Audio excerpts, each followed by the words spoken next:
Ναι. Καλησπέρα. Μήπως ήρθα νωρίς? Καθόλου. Έχω κλείσει τραπέζι στις 8. Στις ομορφιές σου είσαι.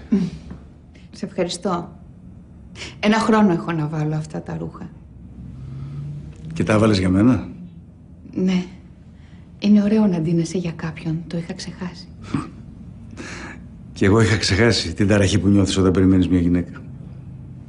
Αναρωτιέσαι τι θα πείτε, τι θα κάνετε. Μη μου το λες, γιατί νιώθω αμήχανα. Έχω πολύ καιρό να βγω ραντεβού. Όχι περισσότερο από μένα. Το φλερτ με τη γυναίκα μου σταμάτησε νωρίς. Συγγνώμη, δεν πρέπει να σου μιλάω για αυτήν. Δεν πειράζει.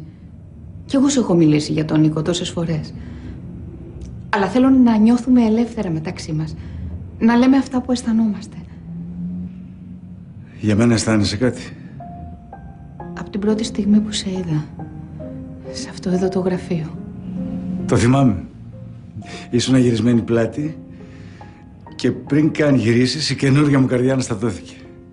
Αλήθεια? Ναι. Όμως δεν φταίω εγώ. Είναι η καρδιά ενός άλλου. Κι εγώ τότε σε ρώτησα πώς είναι. Πώς νιώθεις με αυτή την καινούργια καρδιά μέσα σου? Όμορφα. Ιδιαίτερα από τότε που σε γνώρισα. Τότε μπορώ να την αγγίξω?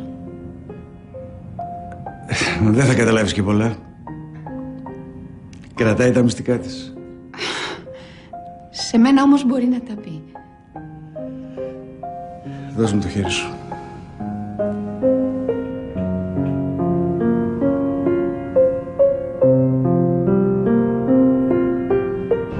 Εντάξει. Σου είπε αυτά που ήθελες? Ναι. Και τώρα αν θες μπορούμε να πάμε για φαγητό.